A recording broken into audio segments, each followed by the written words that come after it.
Hello, my dear late-night friends. Before I turned on the microphone, I received a submission from a mother. She said she wanted to share this story not to make us sad, but to tell everyone who lies awake at night missing someone, love never really dies. Would you be willing to spend the length of a song listening to this story with me? Let's call the woman in this story Martha. She once had a son and a daughter. Her son was born in 1989 and her daughter in 1992. They were 3 years apart. They fought and argued growing up, but they were also each other's very first friend. In 2015, her son was 26. Martha didn't go into detail about what happened that year. She only used one word: loss. At 26, life had just begun to open its most exciting chapter, yet it was suddenly closed. Martha said that for 2 whole years afterward, she barely knew how to breathe. It was her daughter, then 24, who stayed by her side every day, bringing food to her bedside, taking her out for walks, and saying again and again, "Mom, you still have me." She thought at least he still had her daughter. But fate can be a cruel screenwriter. In 2019, her daughter was 27. A sudden infection, antibiotic resistance, her condition deteriorated rapidly. Martha wrote in her submission, "In the last few hours, she became very clear. She held my hand." Her voice so soft it was almost inaudible, but every word felt carved into my heart. "Mom, the antibiotics aren't working. I know I'm going to die. I love you forever. The antibiotics weren't working. I know I'm going to die. I love you forever." My friends, can you imagine that moment? A mother listening to her child, the child she carried for 10 months, raised with her own hands, calmly announcing her own death. Not crying, not angry, but with a heartbreaking acceptance. Martha said she wanted to scream, to run out and find a doctor, but her legs felt like they were filled with lead. She could only hold her daughter's hand and repeat over and over, "I love you too. I love you too." And 2 days before her daughter passed away, something happened that Martha still cannot fully explain. That afternoon, her daughter kept looking toward the door of the hospital room. Martha thought she was waiting for a nurse and asked, "Honey, are you waiting for someone?"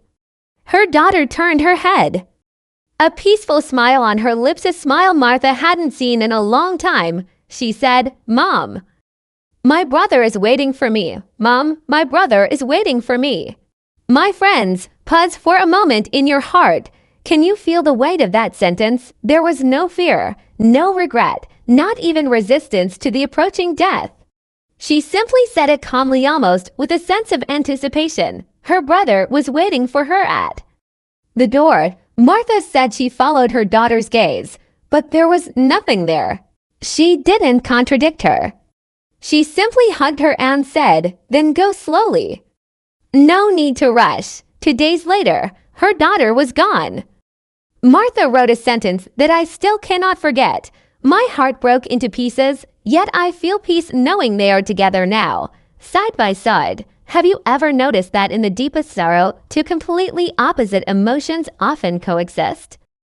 Heartbreak and peace. Despair and comfort, anger and acceptance. In psychology, this is called the complexity of grief. It is never a straight line, never a simple path from pain to healing.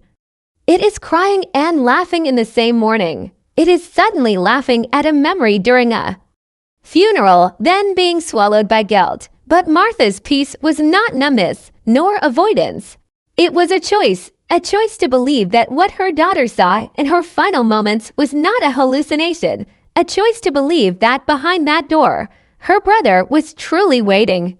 This belief allowed her to pull a thread of comfort out of the abyss of permanent loss, to transform it into temporary separation. I often tell my listeners, grief is not a wall between you and the one you lost. It is a new bridge between you.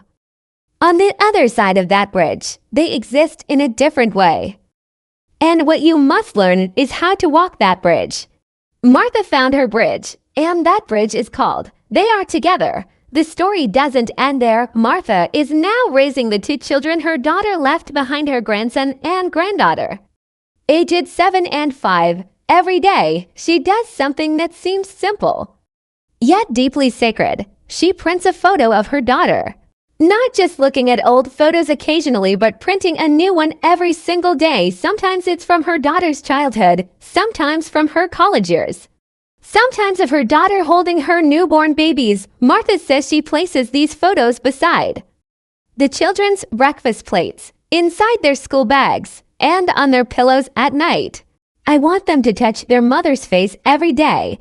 Even if she's gone, they can still feel her warmth, her love, her presence. If you've studied a bit of psychology, you might recognize this as continuing bonds, not saying goodbye, but continuing the relationship for many years. Psychology believed that healing from grief required letting go, moving on. But now we understand that healthy mourning is not about severing the connection, it is about transforming it from physical presence into symbolic presence. What Martha is doing, printing photos every day, is exactly that. She is not preventing the children from forgetting their mother.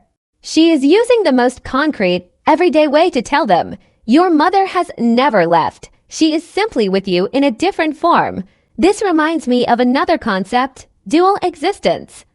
A person exists in two places at once, somewhere beyond, sitting side by side with a brother. And here in this world, in every photograph, in every moment of being loved. Death can take away breath, but it cannot take away relationships. Tonight, I want to use Martha's story to ask you a question. When we say they are together now, what are we really saying? I am an emotional storyteller, not a religious preacher. I'm not here to convince you to believe in heaven or an afterlife.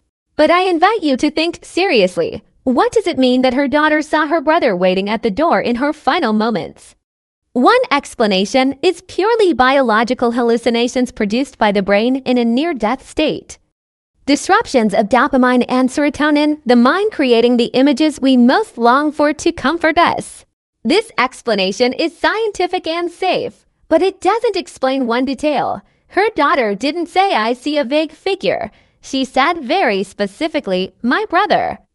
And he had been gone for 4 years. If it were random, why him? Why not grandparents?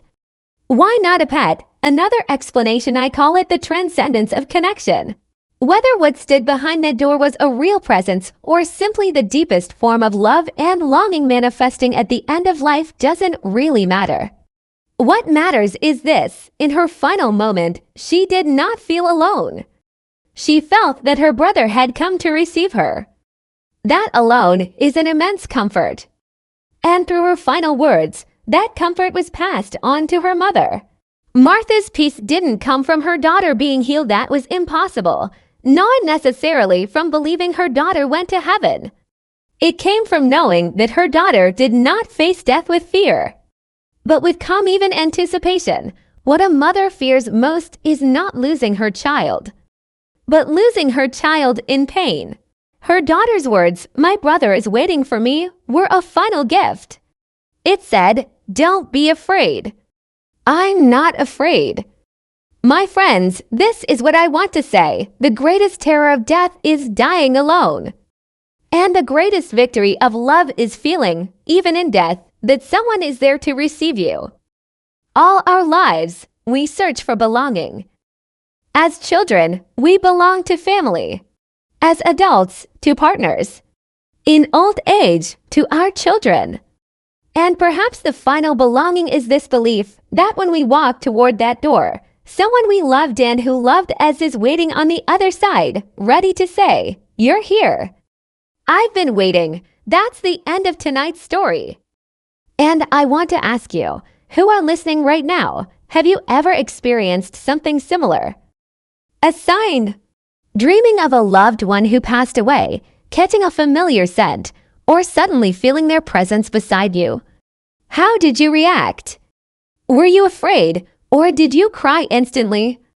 Or perhaps, is there a name in your heart that you never had the chance to say again? If you're willing, you can leave a symbol in the comments, something only you understand. Let tonight's story be a small, safe place. And I also want to say to Martha, if you're listening, what you're doing every day, printing those photos for the children, is not grief. It is the bravest form of love. You are helping them remember their mother's face, and that face will become their lifelong source of security. You are doing so well, truly. Let me end tonight's companionship with these words. We think death is separation, but it is simply presence in another place. The brother who was lost is waiting behind the door for his sister. The children who lost their mother can still touch her smile in photographs. The heartbreak is real. The peace is real. Because love is not possession. Love is no matter how far you go, I can still feel your warmth. May you have a peaceful night. May you believe that those you loved, who left a little earlier, have never truly gone. They are just on the other side of the door, quietly waiting for the date they can say to you, "You're here. I've been waiting. Good night. I'm your late night sanctuary." I'll see you again tomorrow, same time.